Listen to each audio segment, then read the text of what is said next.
Hello बच्चों, आप लोग हमारे साथ बने रहिएगा। हम आज क्लास 6 का ज्योग्राफी यानी हमारी दुनिया। ज्योग्राफी यानी कौन सा दुनिया बाबू रे?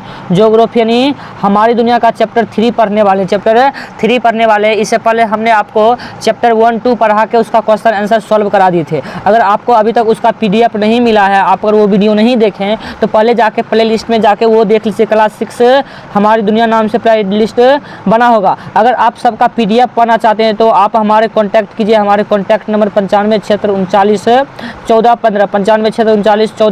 15 वाले नंबर पे आप मैसेज कर सकते हैं और जिस भी चैप्टर का PDF चाहिए आप वो कमेंट कर उसमें लिखकर भेज दीजिए, हम आपको सारा भेज देंगे। आज हम इसको पढ़ के पूरी तरह से जानेंगे कि इस अध्याय में क्या है क्या नहीं है, पूरी तरह से पढ़ के समझते हैं। आइए, कहता है कि अध्यापिका ने कक्षा में बच्चों से बात करते हुए पूछा, क्या आप बता सकते हैं कि हम जिस ग्रह पर निवास करते हैं वो ग्रह क्या कहलाता है? तो हम लोग जिस ग्रह पर निवास करते हैं उस ग्रह का क्या नाम है बाबू रे? उस ग्रह का नाम है पृथ्वी। कौन सा ग्रह है? पृथ्वी ग्रह है। इसके बारे में हमने आपको पिछले क्लास में भी बता दिया था। पहले चैप्टर में 8 ग्रह की जानकारी दिया है, मैंने आपको वही बता दिया था।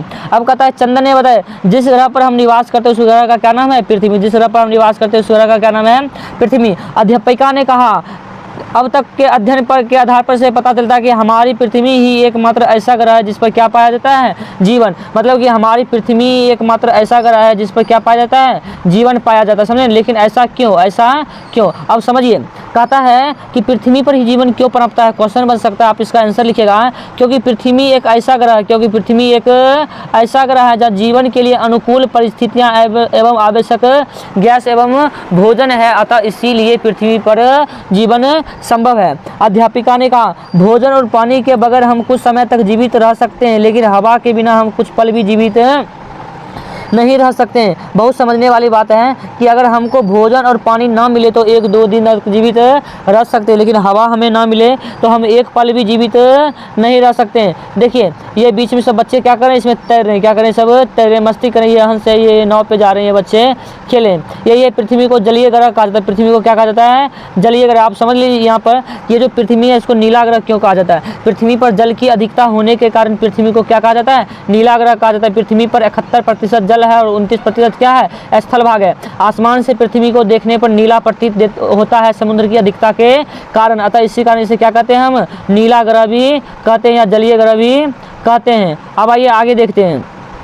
कहता, जहाँ इन तीनों चीज़ों की कमी हो वह जीवन नहीं हो सकता है। चंद्रमा और अन्य ग्रहों पर पानी, हवा और पानी नहीं है। चंद्रमा और अन्य ग्रहों पर क्या नहीं है? हवा और पानी नहीं है। ये दोनों जीवन के लिए आवश्यक है, लेकिन ये दोनों ही नहीं है तो बताइए वहाँ पर जीवन संभव है? वहाँ पर जीवन संभव नहीं है। अतः इन 3 चीज़ों की उपस्थिति के कारण ही हमारी पृथ्वी पर जीवन पाया जाता है। इसीलिए पृथ्वी सभी ग्रहों में अद्वितीय है, मतलब अलग है। सभी ग्रहों में क्या है?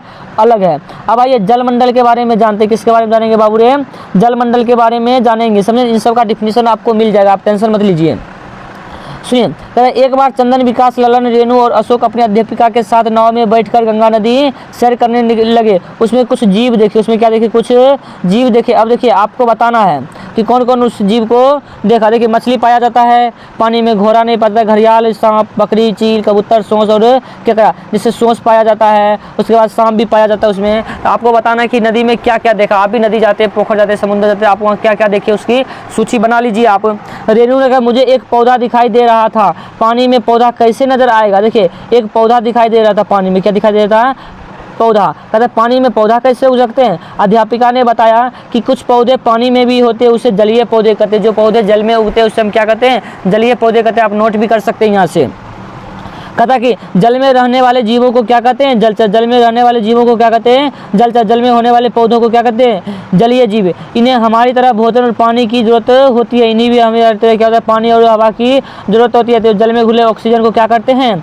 जल में घुले ऑक्सीजन को ग्रहण करते हैं। कहते पृथ्वी पर 4 बड़े जल भाग हैं। पृथ्वी में कितने बड़े जल भाग हैं? 4 बड़े जल भाग है। पहला है प्रशांत महासागर, अटलांटिक महासागर, हिंद महासागर, आर्कटिक महासागर। आप एक बात याद रखिएगा कि आर्कटिक महासागर बर्फों से ढका होता है, क्योंकि यहाँ सालों भर ठंडी पड़ती है। सालों भर क्या पड़ती है बाबू रे? ठंडी। कूल रहता है, इसलिए इसे ठंडा ग्रह भी कहते हैं या बर्फ से घिरा ग्रह भी कहते हैं। ग्रह नहीं, सागर कहते हैं। क्या कहते हैं? सागर कहते हैं, क्योंकि वहाँ सालों भर ठंडी पड़ती रहती है। समझे? इतना बात समझ गया। अब आगे चलते हैं। अध्यापिका ने कहा, हम अभी नदी की सैर कर रहे हैं, बताओ पृथ्वी पर कौन कौन से जलभाग पाए जाते हैं। रेणु ने, मेरे पास एक तालाब है। मेरे पास एक क्या है? तालाब। ललन, मैं नहर में नहाता हूँ। मैं आहार लिया, मैं आहार में क्या करता हूँ? नहाता हूँ। अशोक बोलते, मेरे मामा जी सागर के किनारे मछली पकड़ते। मेरे मामा जी सागर के किनारे क्या पकड़ते हैं? मछली पकड़ते। चंदन कहते, कल मैंने अखबार में समुद्र तूफानी के बारे में पढ़ा था। अखबार में क्या पढ़ा था बाबू रे? समुद्र तूफानी के बारे में पढ़ा था। अब आइए आगे देखते हैं आगे क्या कहता है। कहता अध्यापिका बोली, तालाब, आहार, झील, सागर, महासागर इत्यादि पृथ्वी पर जल के विभिन्न भाग है। इन सब के सम्मिलित रूप को क्या कहते हैं? जलमंडल कहते हैं। क्या कहते हैं बाबू रे? जलमंडल कहते हैं। इन सब मिल गए, अगर तालाब, आहार, झील, सागर, महासागर इत्यादि सब मिल जाते हैं तो जलमंडल कहलाते हैं। ये पृथ्वी पर लगभग 78% है। ऑब्जेक्टिव नोट कीजिएगा, पृथ्वी पर कितने प्रतिशत हैं? 78% होते हैं। अब आइए देख लेते हैं इसमें महासागर। क्या देख लेते हैं बाबू रे? महासागर कहाँ कहाँ महासागर है? देखिए, आर्कटिक महासागर है ना, आर्कटिक महासागर, इधर भी आर्कटिक ही महासागर है। ये उत्तरी प्रशांत महासागर, ये उत्तरी अटलांटिक महासागर, उसके बाद ये उत्तरी महासागर, उसके बाद हिंद महासागर, दक्षिणी प्रशांत महासागर, दक्षिणी हिंद महासागर, और नीचे होगा आर्कटिक महासागर। ये देखिए, ये सब महादेश है। अफ्रीका महादेश, यूरोप महादेश, एशिया महादेश, उत्तरी अमेरिका महादेश, दक्षिणी अमेरिका महादेश कौन होगा? ऑस्ट्रेलिया महादेश होगा, समझे? ऑस्ट्रेलिया महादेश है, समझे? अब ये बीच में जो रेखा जाती है उस रेखा को कहते हैं भूमध्य रेखा। बीच में जो रेखा जाती है उससे क्या कहते हैं बाबू रे? भूमध्य रेखा कहते हैं। अब देखिए नीचे आपको देखने को मिलेगा, नीचे आर्कटिक महासागर, इस पे बर्फ जमा रहता है। क्या जमा रहता है? बर्फ जमा रहता है, इसलिए इसको हम क्या कहते हैं? जलीय ग्रह थी। बर्फ से घिरा क्षेत्र कहते हैं, हमेशा ठंडा क्षेत्र भी कहते हैं, ठंडा ग्रह, ठंडा सागर भी कहते हैं। महासागर हुआ प्रशांत महासागर। अब देखिए, वर्ष 1984 में जब राकेश शर्मा अंतरिक्ष की यात्रा कर रहे थे, तब उस समय भारत की तत्कालीन प्रधानमंत्री इंदिरा गांधी ने उनसे फ़ोन पर पूछा कि आपको अंतरिक्ष से पृथ्वी दिखाई कैसे दे रही है? राकेश शर्मा ने कहा कि नीली। वास्तव में अंतरिक्ष से देखने पर हमारी पृथ्वी का रंग नीला दिखता है, इसलिए पृथ्वी को क्या कहते हैं? नीला ग्रह कहते हैं। अब आगे देखिए, कहता नागहोट से एरोनॉटिक्स क्लब तक की पद यात्रा यानी पैदल यात्रा। कहता यहाँ से अध्यापिका 5 बच्चों को पैदल लेके एरोनॉटिक्स वाले वो स्थान होता है जहाँ, देखिए, जहाँ गुब्बारा, हवाई जहाज, हेलीकॉप्टर की उड़ान संचालित होती है। इन सब की क्या संचालित होती है बाबू रे? उड़ान संचालित होती है। रास्ते में अध्यापिका ने बच्चों से पूछा कि आपको यह कौन सा जीव दिखाई दे रहा है? चंदन ने बताया, गाय, बकरी, कुत्ता, भैंस। गाय, बकरी, कुत्ता, भैंस। ललन ने कहा, अरे हम भी तो हैं। मयंक ने कहा, कई तरह के पेड़ पौधे, छोटे पौधे और झाड़ियाँ भी दिखाई दे रही है। अध्यापिका ने कहा, इन्हें भी हमारी तरह जीने, भोजन और पानी की आवश्यकता है। जीने के लिए पानी, भोजन की क्या होती है? आवश्यकता। अब बताओ, ये तीनों चीज़ें प्रकृति में कहाँ से मिलती है? ये तीनों चीज़ प्रकृति में कहाँ से मिलती है? यानी भोजन, पानी और हवा कहाँ से मिलती है? तो सुनिए, कहिएगा, अध्यापिका ने बच्चों से पूछा, जीव जंतु, पेड़ पौधे अलावा और इसके अलावा भी कई चीज़ें दिखाई दे रही है। जब जवाब मिला कि घर, कार, साइकिल, पत्थर, मिट्टी, पहाड़ इत्यादि। अध्यापिका ने बताया, पृथ्वी के ऊपरी का वह ठोस भाग जिसमें मिट्टी, कंकड़, पत्थर, मैदान, पठार इत्यादि पाया जाता है, इन सबको स्थल मंडल कहते हैं। क्या कहते हैं? स्थल मंडल। आप स्थल मंडल का परिभाषा लिख सकते हैं, पृथ्वी का वह ऊपरी ठोस भाग जिसमें मिट्टी, कंकड़, पत्थर, पहाड़, मैदान, पठार इत्यादि पाए जाते हैं, उसे हम क्या कहते हैं? स्थल मंडल कहते हैं। इस स्थल मंडल का पर ही हम अपना घर बनाते हैं, खेती बाड़ी करते हैं, विभिन्न प्रकार के क्रियाकलाप करते हैं। अब आइए देखते हैं कि स्थल संधि किसे कहते हैं? स्थल संधि किसे कहते हैं? आप कहिएगा, स्थल संधि, स्थल का वह सकरा भाग जो दो बड़े जलराशियों, जलखंडों को एक दूसरे स्थल खंडों को एक साथ जोड़ते हैं, उसे क्या कहते हैं? उसे कहते हैं स्थल संधि। अब देखिए, जल संधि किसे कहते हैं? कहिएगा, पानी का वह संकरा भाग जो दो बड़े जलराशियों को, समुद्रों तथा महासागरों को एक दूसरे से जोड़ती है, उसे जल डमरू कहते हैं। सब ऑब्जेक्टिव में आएगा। किस में आएगा बाबू रे? ऑब्जेक्टिव। ये देखिए, भारत का नक्शा है। क्या है भारत का नक्शा? इधर देखिए बंगाल की खाड़ी है, पाक जल संधि है, नीचे श्रीलंका है, इधर अरब सागर है। ये सब देख लीजिए, नक्शा आप पार भी लिख सकते हैं। अब आइए आगे देखते हैं, जमीन से आकाश की ओर। क्या देखेंगे? जमीन से आकाश की ओर। एरोनॉटिक्स क्लब में पहुंचकर सभी बच्चे बहुत उत्साहित थे। एक गुब्बारे लगी टोकरी में बैठे वे आकाश की ओर उड़ने लगे। चंदन बोला, अरे पेड़ हमसे कितने नीचे रह गए, पेड़ हमसे कितने नीचे। गुब्बारा होता है, उसमें बैठ के आप ऊपर आसमान में उड़ सकते हैं, उसी में उड़ के जा रहा है। ललन बोला, देखो पक्षी हमारे कितने नज़दीक है, देखो बगुला का झुंड। अध्यापिका बताया कि हवा में उड़ने वाले पक्षी नवचर कहलाते हैं। हवा में उड़ने वाले पक्षी क्या कहलाते हैं बाबू रे? नवचर कहलाते हैं। यहाँ से नोट करिएगा एक ऑब्जेक्टिव, हवा में उड़ने वाले पक्षी क्या कहलाते हैं? नवचर कहलाते हैं। हमारी तरफ भोजन, पानी और हवा की जरूरत होती है, ये तीनों चीज़ इन्हें कहाँ से मिलती है? अध्यापिका बोली, यह इन पक्षियों के अलावा और भी बहुत सी चीज़ें हैं जो कुछ दृश्य और कुछ अदृश्य होते हैं। कुछ क्या होते हैं? कुछ दृश्य और कुछ अदृश्य होते हैं। आगे कहता है, रेणु ने कहा कि कहा बाबू रे, रेनू ने कहा कि अध्यापिका ललन जोर से सांस लिया और बताओ कि सांस के साथ तुमने क्या लिया, सांस के साथ तुमने क्या लिया। बच्चों ने जोर से जवाब दिया कि हवा। अब अध्यापिका ने कहा कि जलमंडल और समंदर के चारों ओर हवा फैला है, यह कई सौ मीटर किलोमीटर की ऊंचाई तक फैला हुआ, जिसे हम क्या कहते हैं, जिसे हम वायुमंडल कहते हैं, जिसे हम क्या कहते हैं, वायुमंडल। आप डिफिनीशन यहाँ से भी लिख सकते हैं। आगे कहता है कि हमारी पृथ्वी के चारों ओर हवा का घेरा है। किसका घेरा है, हवा का। इनमें विभिन्न गैसों का मिश्रण है, नाइट्रोजन, ऑक्सीजन और कार्बन डाइऑक्साइड, हीलिया थी, आर्गन है, इस समझे ना। नाइट्रोजन 78% है, कार्बन डाइऑक्साइड 0.03% है और नाइट्रोजन गैस 78%, ऑक्सीजन गैस 21% मौजूद है। सारे जीव सांस लेने के लिए ये सब गैस ग्रहण करते हैं। हवा में 2 गैसों के अलावा कार्बन डाइऑक्साइड गैस भी है, जो वनस्पतियों द्वारा भोजन बनाने के लिए काम में लाई जाती है। थोड़ी मात्रा जलवाष्प भी मौजूद रहता है। आप समझिएगा, पेड़ पौधा भोजन बनाने के लिए कौन सी गैस को ग्रहण करता है, तो वो ग्रहण करता है कार्बन डाइऑक्साइड गैस को। किसको ग्रहण करता है, कार्बन डाइऑक्साइड गैस को। अब आइए कुछ समझते हैं।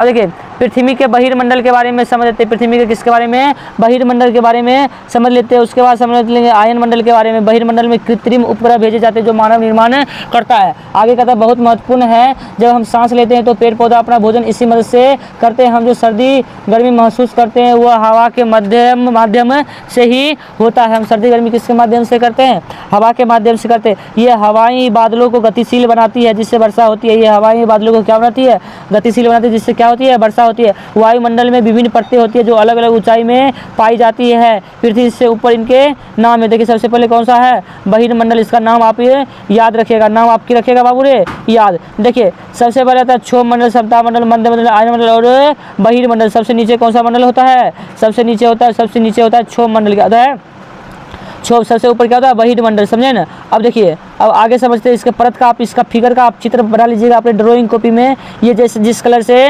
रंगा हुआ है उस कलर से रंग लीजिएगा। जो भी डिजाइन है इसका डिजाइन, चित्र, आकृति, फिगर बना लीजिएगा। समझे ना। अब आइए, अब कहता है आगे कि बच्चों को घूमने बड़ा मजा आया। भ्रमण के पश्चात सभी कक्षा में पहुंचे। सभी निष्कर्ष निकालते हैं कि सभी मंडल में जीवों के लिए भोजन, पानी और हवा की आवश्यकता होती है। अध्यापिका ने बच्चों से पूछा, अभी मंडल में जीवों को हवा किस मंडल से मिलती है। रेनू ने कहा वायुमंडल से। तुरंत जीवों को हवा किस मंडल से मिलती है, तो वायुमंडल से। विकास ने प्रश्न किया, तो मछली को हवा कहाँ से मिलती है। अब देखो, मछली तो पानी में घुले हुए ऑक्सीजन और कार्बन डाइऑक्साइड में ऑक्सीजन को छांट कर क्या करते हैं, हवा को, ऑक्सीजन को ले लेते हैं। पानी में घुलनशील अवस्था में रहती है जिसका जलचर उपयोग करते हैं। यह हवा वायुमंडल का हिस्सा होता है। यह हवा किसका हिस्सा होता है, वायुमंडल का हिस्सा होता है। अब आइए आगे देखते हैं आगे क्या कहता है।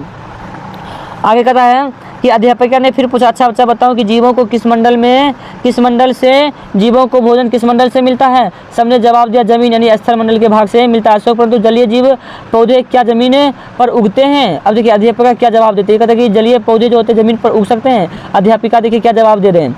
कहते हैं कि जलीय पौधे की जड़ें तो या पानी में डूबी हुई भूमि या फिर वे जल में उपलाती हुई रहती है और यह जल में घुली हुई मिट्टी या पोषक तत्वों का उपयोग करते हैं। ललन, अब मैं समझ गया कि सभी जीवों की आवश्यकता भोजन, पानी और हवा है। सभी जीवों की आवश्यकता क्या है, भोजन, पानी और हवा। इन्हें तीनों चीज़ों को स्थल मंडल, जल मंडल और वायुमंडल कहते हैं। इसे क्या कहते हैं, जल मंडल, स्थल मंडल और वायुमंडल कहते हैं। अब कहते हैं अध्यापिका, हाँ हमारी पृथ्वी पर ये तीनों मंडल उपस्थित हैं जो जीवन के लिए आवश्यक है। जो जीवन के लिए क्या है, आवश्यक है। इन सबके सम्मिलित रूप को क्या कहते हैं, इन सबके सम्मिलित रूप को जैव मंडल कहते हैं। इन सबके सम्मिलित रूप को क्या कहते हैं बाबू रे, जैव मंडल कहते हैं। अब आइए यह देखिए, जैव मंडल में क्या क्या पाया जाता है। देखिए वायुमंडल हो गया, जल मंडल हो गया, स्थल मंडल हो गया। इन सब के सम्मिलित रूप को जैव मंडल कहते हैं। इन सब के सम्मिलित रूप को क्या कहते हैं बाबू रे, जैव मंडल कहते हैं। अब देखिए आगे कुछ और बचा है।